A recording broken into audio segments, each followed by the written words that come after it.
Alright, third time's a charm. I just want to record a quick video talking about gear strategy and gear levels. That's important today in Dungeonbourne. This is stuff I figured out through trial and error, and I think everyone has their own way to play. So I'm going to lay out what I'm doing, but I imagine that other people play in various ways. And, at the end of the day, it's a game. You're supposed to try to have fun. I'm just logging in now, checking on some things.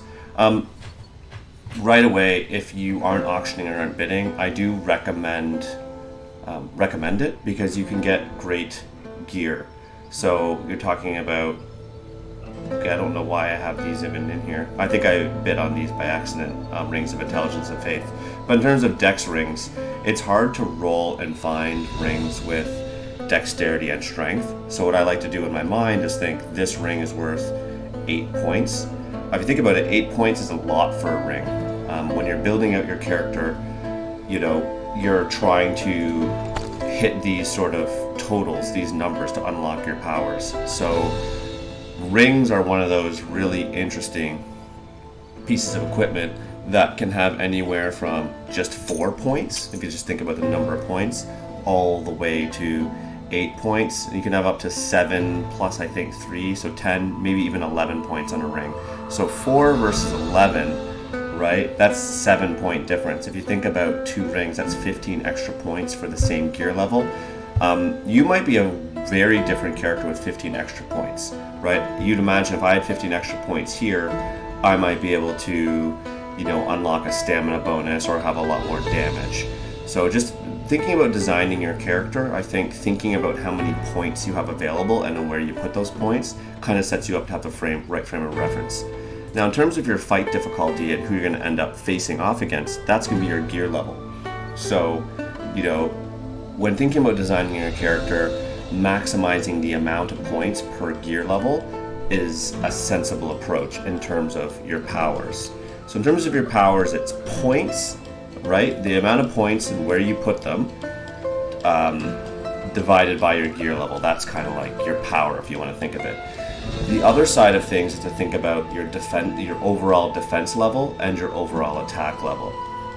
Now, when I'm going in for a very, very casual round, I like to put on something where I can, act like an idiot and, jump off a mountain and fight somebody in midair and do all this crazy stuff, and I don't have to worry about really losing much money. I just kind of want to act like a potato. And if I want to do that and I want my powers, this is a good minimal set I run. So this gear level right now is 21. It's actually a little bit high. I like to try to see if I can get to there we go. So I like to get to under gear level 20. I find under gear level 20, people look kind of like this, which means they don't have a lot of set bonuses or extra powers, if you're familiar with those. And at that gear level, when you jump into lobbies, you're going to have a more relaxed playstyle. People aren't going to be bouncing off the walls. People will have probably tried to unlock some powers, and you can be sort of the king of the hill, if you will, in that lobby. What I mean by that is if you put attention into crafting your gear and making sure all your items work together, you've gone through, you've saved up some stuff, you've been playing, and you start to construct your sets.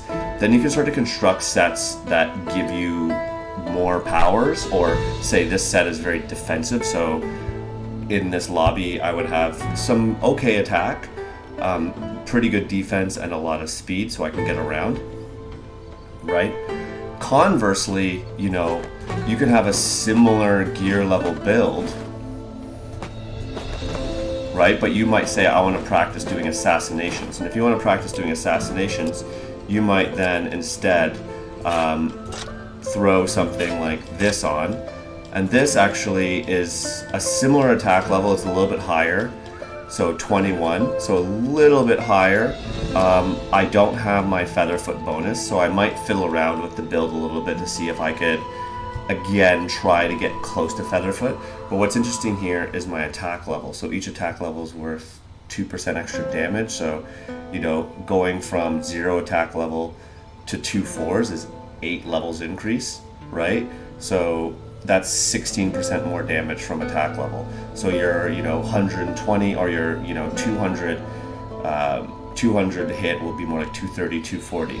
Then you can do things for assassination like stack up your max damage, increase stacks on kill, and you might be getting 350 or maybe even 400 hits with your stealth break venom out of stealth. So this is a way you could, for example, at a lower gear level, practice assassination, not have a giant expensive kit that you have to carry around by trying to upgrade everything together, and have a really good playthrough. So in terms of capital management or day-to-day playing, like, I do have 1.3 million in my stashes, 500k, and I do play pretty casually. I think I played like 100 hours or something, so it's quite a bit, but it's not extreme. And so how did I get to here, and why do I have all this gear and things like that when quite frankly, I'm not that good at the game. I die all the time, and I like to call it this magical thing called fiscal responsibility.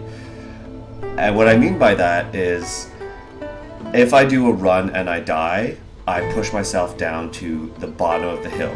And what do I mean by the bottom of the hill? I'll show you what the bottom of the hill looks like.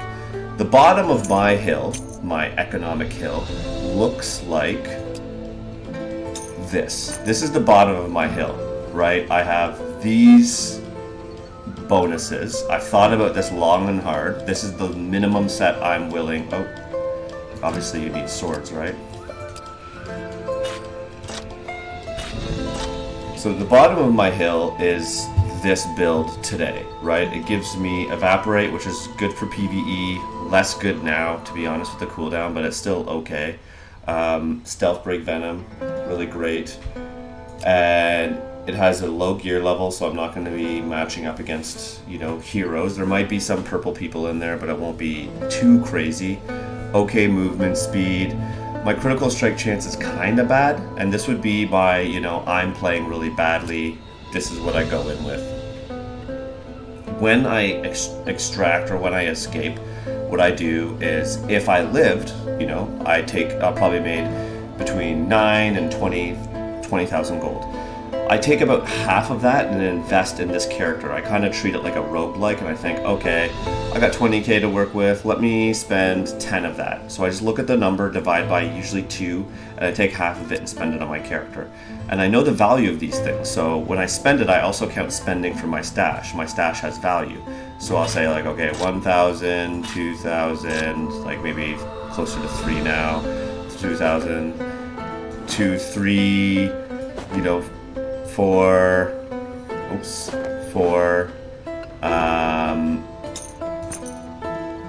and I'll fiddle around until I get to, now I'm at 4,000, I'm getting close to my 50% mark. Okay, great, now I've hit it. Okay, now I know if I go in, even if I die, I'm still in the money, which means that even though I played twice, had one extract, and died and lost everything on my character, I have certainty in knowing that I actually increased my stash value during that gameplay session. So if I get out, great, and if I die, great. That allows me psychologically to have more fun. Like, I think, oh, I'm going to go after that guy, I'm going to take that fight, because even if I die, I made money. I don't have to worry about running out of gear or anything, right? If I win again, or escape again, then I just rinse and repeat. So I think, what's say I get out with another 10 or 15 or 20k, I think, what's a $10,000 upgrade I can do? And so a $10,000 upgrade might be starting to edge into blues, it might be something like this, it might be another ring. And again, I just rinse and repeat until eventually I'm wearing all purple. And again, even if I die wearing all attack level 4, all that'll happen is I'll knock all the way back down, to 0, and I'll have made a lot more money along the way. Now, what I wouldn't do is die with all green and then immediately go back in and do another green fight. Because then and this does happen, I'm sure you've experienced it, if you're just having a bad run, you keep spawning bad, or the lobbies are full of, you just have bad luck for whatever reason, you could burn through $50,000 a match quite quickly. Which is why, I die and I end up with this kit again. If I die 7 times with this kit just because I'm being lazy, I'm not checking corners or whatever the problem is, Sure, die 10 times, lose 30k. You know, it's not a big deal. These heirlooms cost $1,000 each. It's not a big deal to die 10 times like this. You get lots of practice, you can have lots of fun, and then when you're on, you get to enjoy all your gear. That's kind of like how I play. And the third thing I wanted to talk about was roughly gear levels, breakpoints, and some strategy around, how you want to play the game. So I find everything up until around gear level 19 to 22, let's say, everything under there to be very casual play focused, very positive. People are very silly. No one really cares what's going on in the lobby. It's more like a place to relax. And that goes for classic and casual, right? It's just a different kind of people that get thrown into your lobby, and they all have kits like this. No one's super stressed about losing everything, I find that's gear level 21.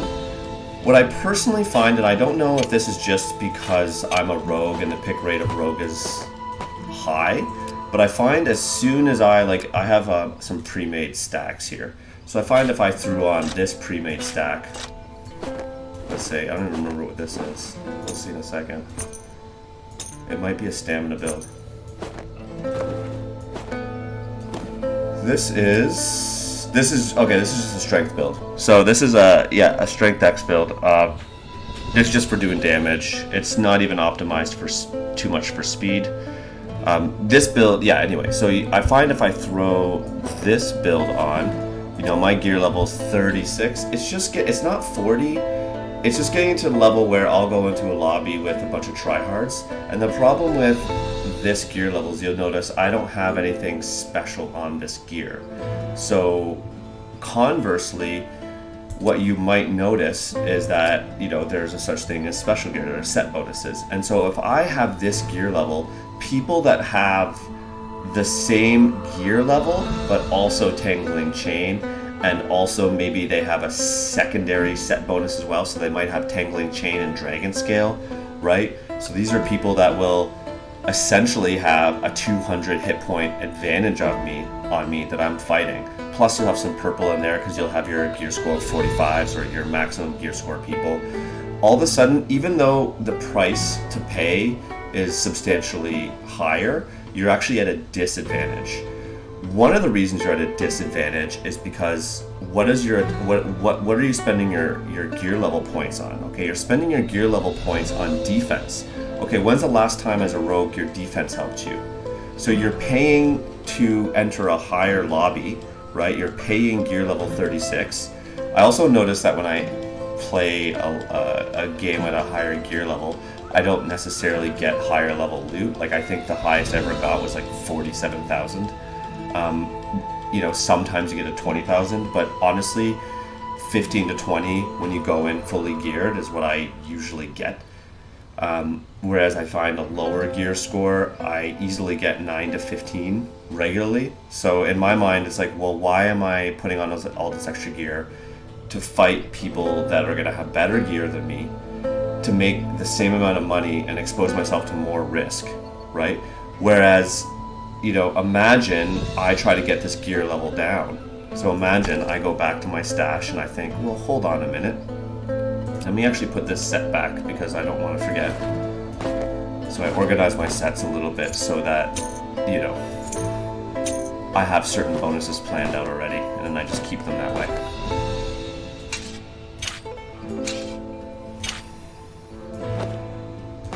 Are these both set? Yeah, great. Okay, so back to this. And so what I would generally recommend is kind of what I showed earlier, is like maybe knowing your rogue and your big advantage is attack level, you lean into attack level and leave some basic defense. This has gear level 27. You have essentially the exact same attack. You have the exact same attack power.